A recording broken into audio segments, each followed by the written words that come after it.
Hello friends, welcome to easy legal talks. आज का हमारा जो टॉपिक है वो है स्ट्राइक, जो कि लिपिकों के द्वारा की गई है हरियाणा के अंदर। आई थिंक 5 जुलाई से शायद कंटिन्यू है स्ट्राइक।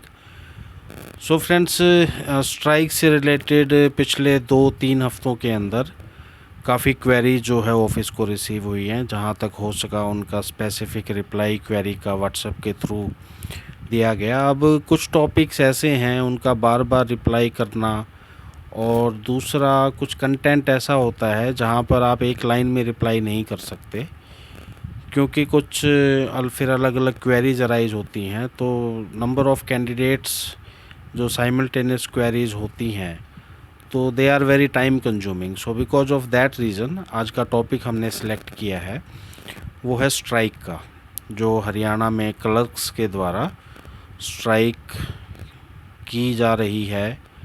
और सरकारी जो डिपार्टमेंट्स हैं उनका जो काम है that is very much affected.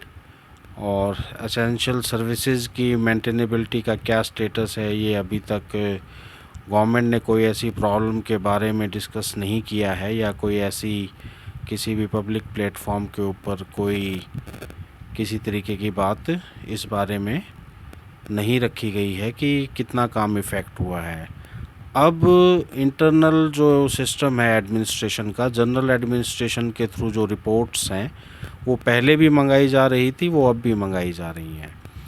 So first of all I must say that what is the demand of clerks. Clerks की डिमांड क्या है? सो क्लर्क्स की डिमांड है 35,400, यानी कि जो उनकी बेसिक पे है वो 35,400 हो, और जो एप्लीकेबल बेनिफिट्स हैं वो उनको इस बेसिक पे के ऊपर ग्रांट हों, यानी कि इनका जो बेसिक पे है उसे बढ़ाया जाए।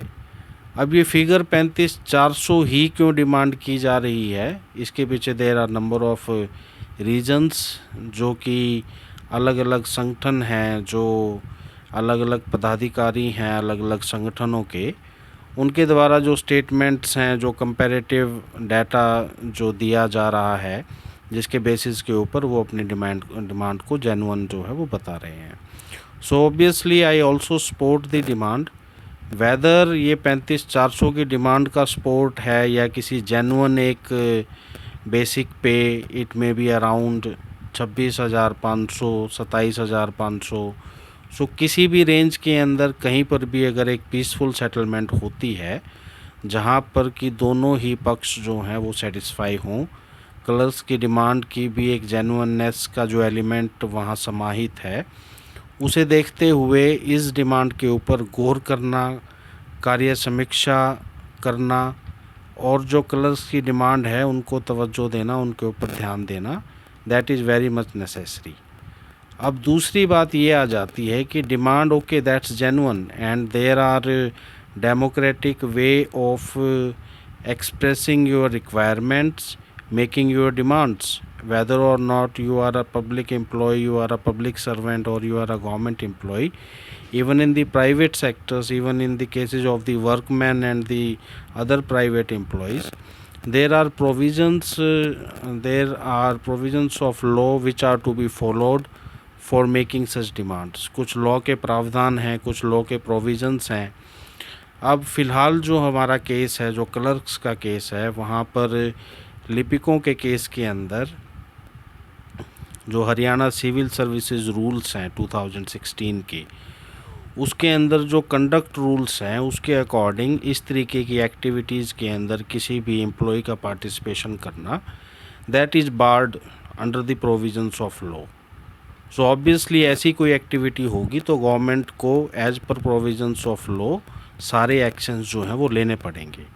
अब कुछ लोगों का ये कहना है कि जब ये सारी सेटलमेंट होगी तो उस वक्त ये सारी की सारी चीज़ें अब ऑटोमेटिकली सेटल जो है वो गवर्नमेंट करती है।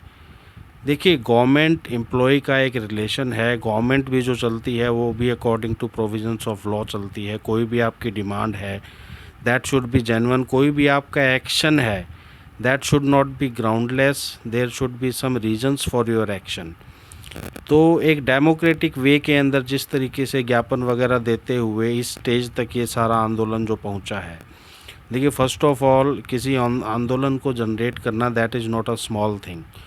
सो जो लोग पार्टी, संगठन, ऑफिस बियरर्स जो इस एक्टिविटी के अंदर अपने आप को डायरेक्टली इन्वॉल्व किए हुए हैं, जिन्होंने एक हाई रिस्क अपने ऊपर लिया हुआ है, so that needs a lots of appreciation from all the clerks, all the employees who are participating in this strike, either directly or indirectly. So that is a matter, that is a risk they have taken on their shoulders. First of all, they are showing their identity as the leaders of this movement, this आंदोलन।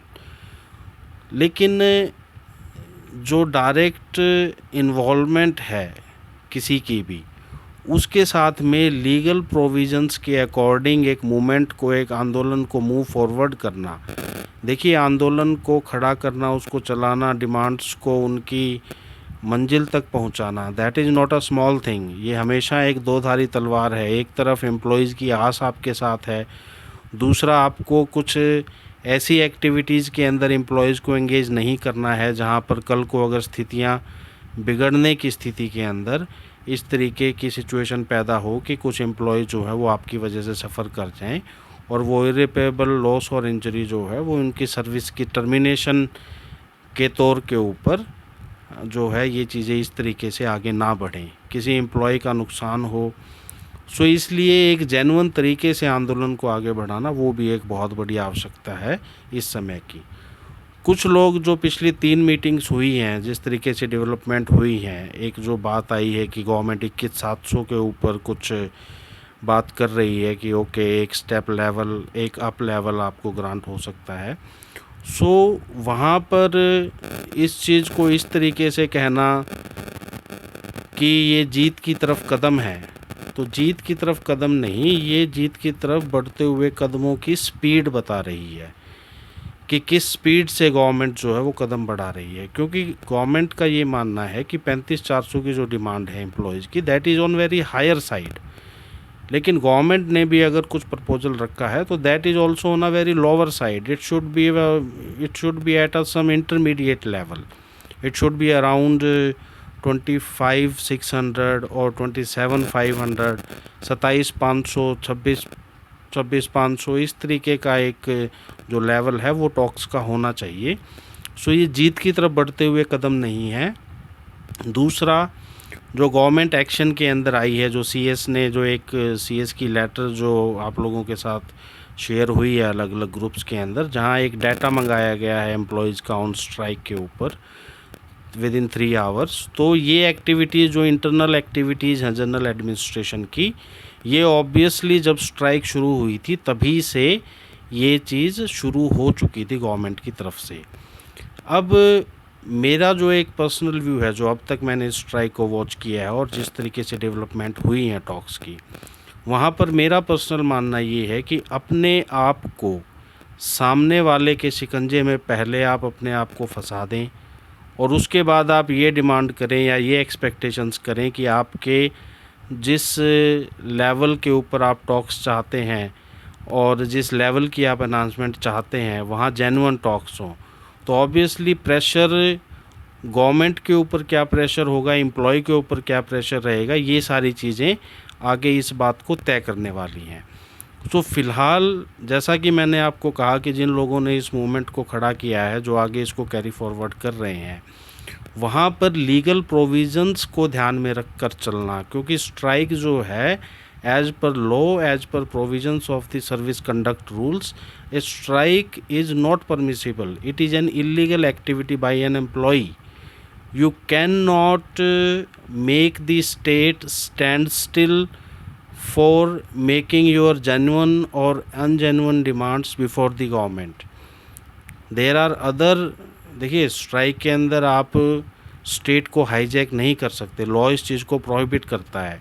अगर इस तरीके के rules या restrictions ना हों तो उस कंडीशन के अंदर आप ये देखिए कि कोई भी किसी भी वक्त एक पर्टिकुलर, फॉर एग्जांपल हम एजुकेशन सेक्टर को ले लें, पहले जो एनहांसमेंट हुई हैं जो अलग अलग सेक्टर्स की, जो अलग अलग डिपार्टमेंट्स की, चाहे वो एजुकेशन हो, टीचिंग हो, चाहे वो जेबीटी टीचर्स हों या पोस्ट ग्रेजुएट टीचर्स हों, जो सैलरी एनहांसमेंट हुई हैं वहाँ जो नेचर ऑफ जॉब है, जिस तरीके की रिस्पॉन्सिबिलिटीज़ हैं, उसी तरीके से कार्य समीक्षा जो है वो होकर वो एक प्रक्रिया के तहत हुई है, और एक पॉलिटिकल अपीजमेंट पॉलिटिक्स जो है वो उसका एक अहम रोल उसके अंदर उस चीज़ ने अदा किया है। क्लर्कों की सुनवाई जो है, आज देखिए टाइपिस्ट टाइपराइटर्स का ज़माना नहीं है।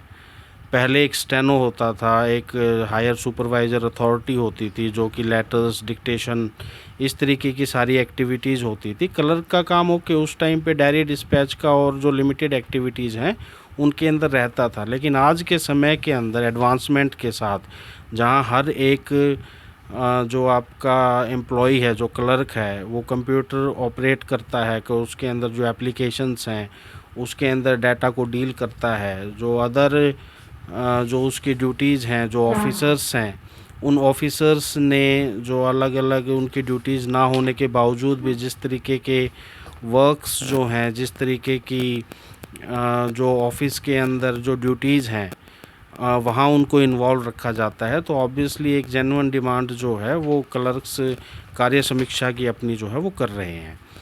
लेकिन देखिए, इस आंदोलन की जब शुरुआत हुई, जब आपने ये कहा कि हम अनिश्चित काल की हड़ताल के ऊपर जा रहे हैं, उस टाइम के ऊपर आपको लीगल प्रोविज़न्स का एक ओवरव्यू जो है वो लेना बहुत ज़रूरी था।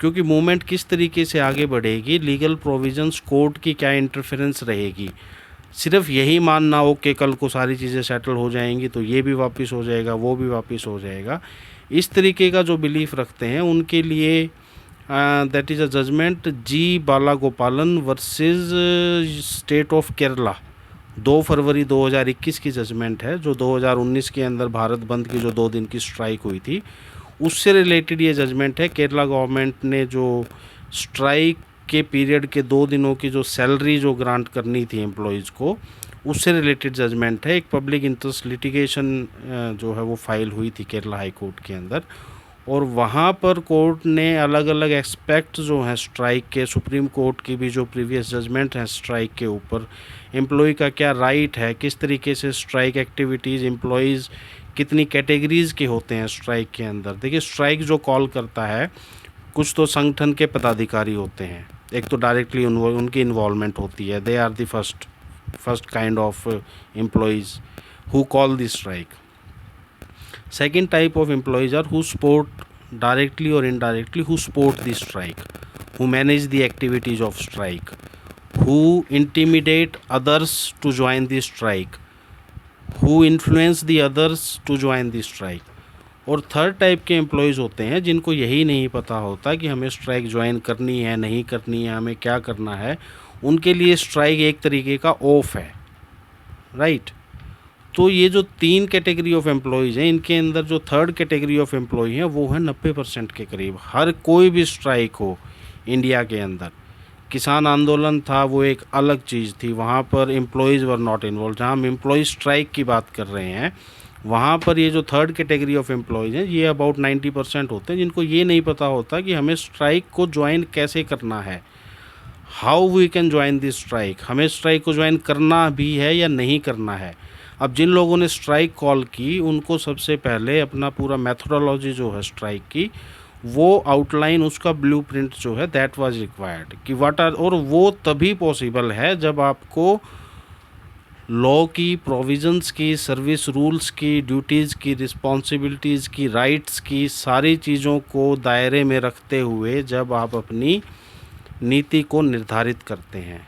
इन सब को अगर आप इग्नोर करके चलेंगे तो वो एक आमने सामने की स्ट्राइक हो जाएगी। अब जो थर्ड राउंड की जो मीटिंग रही है अभी लास्ट बुधवार को, उसके बाद I was hearing, I think he was mister Tanwar, I was hearing one of his short video, so he was saying कि ये आत्मसम्मान के ऊपर चोट है, अब ये पैसे की लड़ाई नहीं रही है। देखिए, लड़ाई जहाँ है, जहाँ से शुरू हुई थी, जिस मुद्दे पर शुरू हुई थी, लड़ाई को वहीं रहने दीजिए, लड़ाई को उसी मुद्दे पर रहने दीजिए। इस चीज़ को इससे अगले स्टेप पर, लेवल पर ले जाना, एम्प्लॉय को गवर्नमेंट के अगेंस्ट में खड़ा करना, और कल को जो एम्प्लॉय सफ़र करेंगे, आप मेरी बात गौर कीजिएगा कि जो प्रोविज़न्स हैं उसके अगेंस्ट में जिस तरीके से ये स्ट्राइक एक्टिविटी आगे फॉरवर्ड हुई है, कल को अगर कोई भी लीगल एक्शन होता है तो आप ये मान के चलिए कि आप जब तक आप थर्ड कैटेगरी के एम्प्लॉय नहीं हैं, अगर आप फर्स्ट और सेकंड कैटेगरी के एम्प्लॉय हैं, then nobody can save you from the action. Even कि कोर्ट्स भी इंटरफेयर इसके अंदर नहीं करेंगी जब तक कि आप थर्ड कैटेगरी के एम्प्लॉय नहीं हैं। और थर्ड कैटेगरी के वो एम्प्लॉय हैं जो सर्टेन नहीं है कि क्या हमें स्ट्राइक करनी है, अगर करनी है तो किस तरीके से करनी है। कोर्ट्स हैं, सुप्रीम कोर्ट है, वो कहती हैं कि स्ट्राइक होता है एक रिप्रेजेंट करने का तरीका। आपने ज्ञापन दिया, आप उसी के अंदर थक गए, आंदोलन अगर आपने करना है तो उसको ये मत सोच के चलिए कि हम इसको 5 दिन में 7 दिन में एक युद्ध स्तर पर लेके इसको निपटा देंगे। गवर्नमेंट को पॉलिसीज़ के लिए जागरूक करने के लिए इलेक्शन के मद्देनज़र भी अब जो स्थितियां हैं इलेक्शन की, उन सारी स्थितियों को मद्देनज़र रखते हुए एक पर्टिकुलर लीगल वे में आपको अप्रोच करना बहुत ज़रूरी है कि आप स्ट्राइक को किस तरीके से कैरी फॉरवर्ड आप करेंगे। अब जिन्होंने स्ट्राइक को कॉल करी, मेरा एक पर्सनल व्यू ये है कि जो एम्प्लॉयज़ प्रोबेशन के ऊपर हैं, अप्रॉक्सीमेटली 1100 के करीब एम्प्लॉय हैं जो प्रोबेशन के ऊपर हैं अभी, जिनका 1 ईयर का कंप्लीट नहीं हुआ है। और स्पेशली उसके अंदर वो एम्प्लॉय हैं जो एडवर्टाइजमेंट नंबर 5 ऑफ 2019 के जो क्लर्क्स हैं, जो कि रिवाइज रिज़ल्ट 23 जून 2022 को जो रिवाइज रिज़ल्ट आया था उसके बाद जिनकी अपॉइंटमेंट हुई है, वो क्लर्क्स का प्रोबेशन पीरियड अभी कंप्लीट नहीं हुआ है। जो रीसिलेक्टेड क्लर्क्स हैं इसी एडवर्टाइजमेंट के, उनको कंटिन्यूटी का बेनिफिट दिया जा चुका है। जो 21 अप्रैल 2023 की सीएस की लेटर इशू हुई थी, और गैप पीरियड से रिलेटेड जो आपकी 16 दिसंबर 2022 को जो लेटर इशू हुई थी, वो उनका कंटिन्यूटी के बेनिफिट्स उनको दिए जा चुके हैं, तो उनका भी प्रोबेशन पीरियड कंप्लीट हो चुका है। लेकिन वो एम्प्लॉय जिनका प्रोबेशन पीरियड कंप्लीट नहीं हो चुका है, they are at the highest risk. जब आपने स्ट्राइक कॉल करी थी तो पदाधिकारियों का, जिन्होंने स्ट्राइक कॉल करी, उनका सबसे पहला मैसेज ये होना चाहिए था कि जो एम्प्लॉय प्रोबेशन के ऊपर हैं वो स्ट्राइक को ज्वाइन ना करें, वो रेगुलर अपनी अटेंडेंस लगाएं।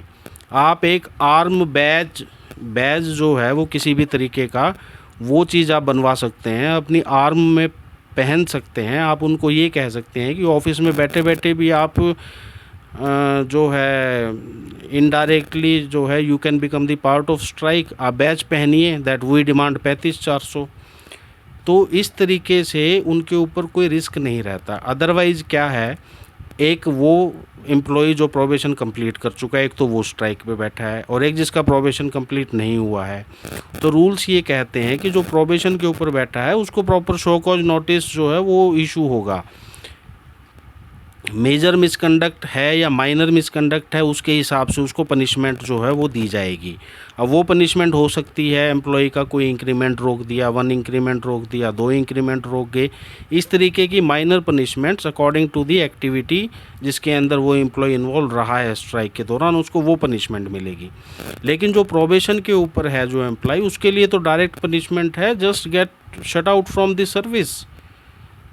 तो इसलिए प्रोबेशन वाले एम्प्लॉय को इस स्ट्राइक वाले प्रोसीजर के अंदर इन्वॉल्व करना एक सबसे पहला पहला स्टेप गलत था।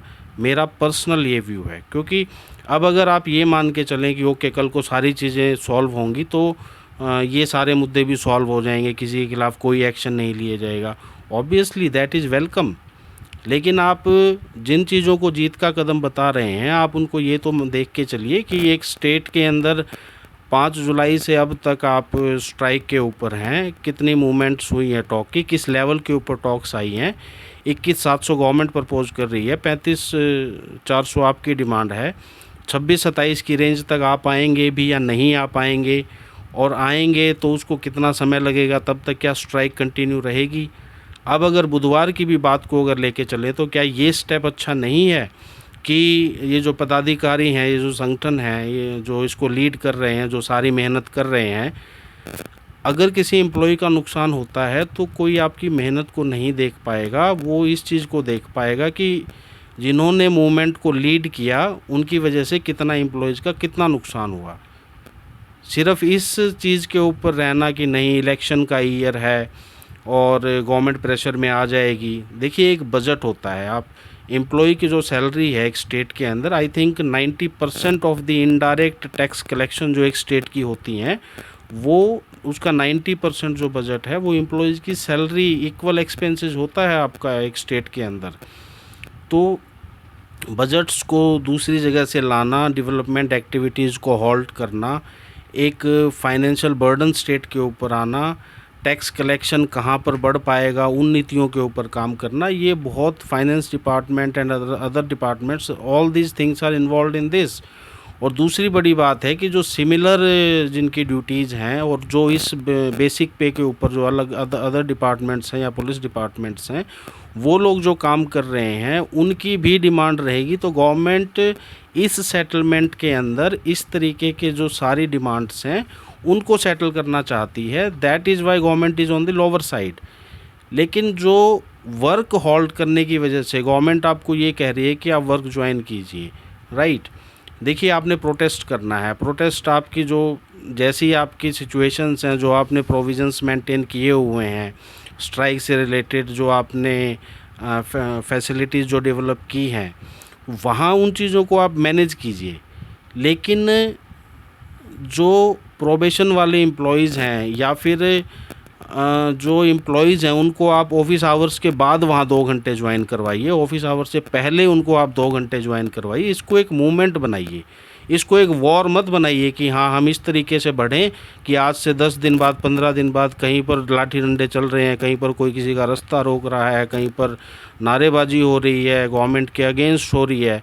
देखिए, ये इस गवर्नमेंट का खड़ा किया हुआ कोई ऐसा एक्ट नहीं है कि जहाँ गवर्नमेंट के किसी एक्ट की वजह से आप ये कह रहे हो कि नहीं हमें तो सारा हिसाब किताब इसी गवर्नमेंट के साथ करना है।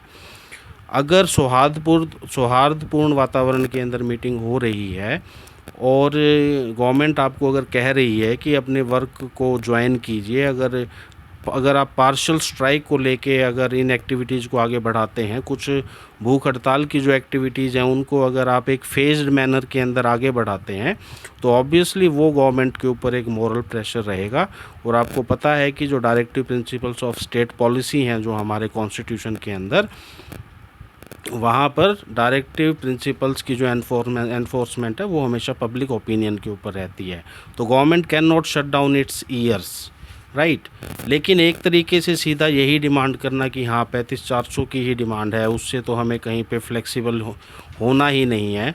तो आप ये मान के चलिए कि एक तरीके से जो अनएम्प्लॉयमेंट, एक जो इंडिया के अंदर अलग अलग स्टेट्स हैं जो एक विपक्षी दल जो बने हुए हैं गवर्नमेंट के अगेंस्ट में, सेंट्रल गवर्नमेंट के अगेंस्ट में, वहाँ वो बेरोज़गारी को देश का मुद्दा बताते हैं। तो जहाँ बेरोज़गारी एक देश का मुद्दा है और ऑब्वियसली बेरोज़गारी देश का मुद्दा है, तो वहाँ पर एक लग्जूरियस बेसिक पे प्रोवाइड करना एक क्लास को, उतना फाइनेंशियल बर्डन लेना, और एक दूसरी तरफ equal number of new jobs को क्रिएट करना, तो ऑब्वियसली एक वेलफेयर स्टेट के अंदर जहाँ हमारा कॉन्स्टिट्यूशन इक्वलिटी ऑफ स्टेटस की बात करता है, अपॉर्चुनिटीज़ की बात करता है और social economic and political justice की बात करता है, तो वहाँ पर ये भी देखना होगा कि क्या इस फाइनेंसेस को नई जॉब्स क्रिएट करने के अंदर वहाँ पर करना यूज़फुल है। और ऑब्वियसली 19,900 का जो आपका क्लर्क्स का बेसिक पे का जो अभी स्केल है, वहाँ से 25, 26, 27 की कोई भी रेंज कहीं पर भी सेटलमेंट होती है तो obviously that will be a welcome thing, और क्लर्क्स को इस चीज़ के लिए ओपन रहना चाहिए। दूसरी बात है एब्सेंस की। आप अभी जो हाजिरी रजिस्टर में जो स्ट्राइक लग रहे हैं, जिनकी सैलरी रुक गई है, तो उनको जो अब तक रिपोर्ट्स आ रही थी, इसके अंदर एक जनरल ऑर्डर इशू होता है, वो अब तक मेरे नोटिस में जनरल ऑर्डर नहीं आया है। जो आपका general human resources, general administration का डिपार्टमेंट होता है, वहाँ पर जब ये स्ट्राइक की कॉल हुई थी उस वक्त की कुछ गाइडलाइंस इशू होती हैं जिनके अंदर लीव वगैरह देने के बारे में, और किस तरीके से जो नॉन स्ट्राइकिंग वर्कर्स हैं, नॉन स्ट्राइकिंग एम्प्लॉयज़ हैं, उनको किस तरीके से free access to their office, जो ऑफिस हेड हैं उनके द्वारा प्रोवाइड की जाएगी। तो अभी जो मैक्सिमम सिचुएशंस हैं उस तरीके से हमने अब तक डिस्कशन की है। आपकी कोई भी क्वेरी हो इस स्ट्राइक से रिलेटेड, क्योंकि ये सिचुएशंस अगर फर्दर एक्शन होता है, क्योंकि गवर्नमेंट भी जो वीक कड़ी है वहाँ से एक्शन लेना स्टार्ट करेगी। पदाधिकारी ये एक्सपेक्ट कर रहे हैं, जो अलग अलग संगठन हैं, कि ओके जब भी एक्शन लिया जाएगा सबसे पहले हमारे साथ लिया जाएगा, लाठी डंडे हमारे साथ चाहिए। लाठी डंडों की लड़ाई नहीं है और इसको लाठी डंडों की लड़ाई बनाना भी नहीं चाहिए। ये एक जेन्युइन डिमांड की लड़ाई है, क्लर्क की जेन्युइन डिमांड है। जिस तरीके से एडवांसमेंट हुई हैं ड्यूटीज़ की, जिस तरीके से जो एक ऑब्लिगेशंस जो हैं क्लर्क्स की बढ़ी हैं, उस तरीके से एक बेसिक पे के अंदर अनाउंसमेंट होनी चाहिए। कितनी अनाउंसमेंट होनी चाहिए वो एक डिस्कशन की, क्या फाइनेंशियल इम्पैक्ट रहेगा स्टेट के ऊपर। स्टेट को भी थोड़ा सा अपने रिसोर्सेज को जो है इस क्लास को रिलीफ देने के लिए आई थिंक डाइवर्ट करना चाहिए। एक हेल्दी बेसिक पे जो है, जो रेंज हमने डिस्कस की है, वहाँ पर गवर्नमेंट को अपना माइंड सेटअप करके एक ओपन डिस्कशन करनी चाहिए। ये मूवमेंट किसी की पर्सनल मूवमेंट नहीं है, एक सामूहिक मूवमेंट है। आप लोगों का एक दूसरे का सपोर्ट जो है वो इस मूवमेंट की शक्ति है। लेकिन इस सपोर्ट की वजह से, जिस तरीके से इस स्पोर्ट को इम्प्लीमेंट किया जा रहा है, उसकी वजह से अगर किसी की सफरिंग होती है, कोई एम्प्लॉय सफ़र करता है, तो जो भी नोटिस वगैरह, शो कॉज नोटिस वगैरह दिए जा रहे हैं, उनको आप कुछ टाइम के लिए ज़रूर इग्नोर करेंगे कि टॉक्स की सक्सेस के ऊपर आप डिपेंड रहेंगे कि ओके जिस तरीके से टॉक्स की सक्सेस होती है उस तरीके से आगे एक्शन लिया जाए। तो अभी जो सैलरी रुकने के और जो और इफ़ेक्ट हैं, और जो शो कॉज नोटिस वगैरह के अंदर वेट एंड वॉच का जो अभी पीरियड रहेगा, नेक्स्ट टॉक्स कब की रहेंगी, उसके हिसाब से आगे मैं इसके बारे में आपको अपडेट करता रहूँगा। आपकी कोई भी क्वेरी हो तो मेरे ऑफिस के व्हाट्सएप नंबर 7986657694 पर आप मैसेज जो है कर सकते हैं। आपके स्ट्राइक से रिलेटेड कोई क्वेरी है और कुछ देखिए, जो ये स्ट्राइक के अंदर संगठन होते हैं, कुछ चीफ सेक्रेटरीज़ को रिप्रेजेंटेशंस वगैरह और इस तरीके की कई चीज़ें जो है वो बहुत ज़रूरी होती हैं। सो आई होप कि ये आंदोलन जो वो एक सही दिशा में, सही डायरेक्शन के अंदर जाए और एम्प्लॉयज़ जो हैं वो इसको स्ट्राइक को ज्वाइन भी करें, इसको सपोर्ट भी करें और साथ में अपनी रक्षा भी करें। राइट, कॉलम्स के अंदर, अटेंडेंस के अंदर डायरेक्टली स्ट्राइक को मत फिल कीजिए। ये कल को आप लोगों के अगेंस्ट में जा सकती है अगर टॉक्स अनसक्सेसफुल रहती हैं, किसी एम्प्लॉय के अगेंस्ट में एक्शन होता है। और दूसरी बात, जैसे फॉर एग्ज़ाम्पल इसको आपने कंटिन्यू कर दिया है अनिश्चितकालीन हड़ताल, इसकी बजाय इसको फेज्ड मैनर के अंदर अगर आप लेके चलें, जैसे 2 दिन की स्ट्राइक आपने 1 वीक के अंदर कर दी, 2 दिन की अगली वीक के अंदर कर दी, तो यहाँ क्या होगा कि गवर्नमेंट को भी जो एक्शन लेने होंगे वो स्टेप बाय स्टेप लेने होंगे। अदरवाइज़ कंटिन्यूसली चल रही है आपकी स्ट्राइक, सबके खिलाफ शो कॉज नोटिस, एक पीरियड फिक्स हो गया कि भाई हाँ इस पीरियड की सारी चल रही हैं, obviously case to case basis के ऊपर चलेंगी। लेकिन एक फेज्ड मैनर के अंदर इसको जो है ये जो स्ट्राइक के जो स्टेप्स हैं इनको रिफ़ाइन करना, टैक्टिकली इनको डिफ़ाइन करना, that is very much required. So friends, that's all for today. I hope you have got a reasonably good information. और आपकी जैसे क्वेरीज कोई भी हो, मैंने आपको बताया, you can send the WhatsApp और ये व्हाट्सअप नंबर ऑफिस का 7986657694, डिस्क्रिप्शन में भी नंबर मेंशन किया है। अगर आपकी कोई भी क्वेरी है स्ट्राइक से related, you can make your query. So friends, that's all for today. Take care, have a nice time and agitation कीजिए। आप स्ट्राइक के अंदर अपने आप को सिस्टमेटिक मैनर के अंदर इन्वॉल्व कीजिए, अपनी अटेंडेंस को भी मैनेज कीजिए, अपनी ऑफिस के अंदर रेगुलर एब्सेंट को अवॉइड कीजिए, स्ट्राइक जैसे वर्ड्स को अवॉइड कीजिए। So friends, that's all for today. Have a nice time, take care.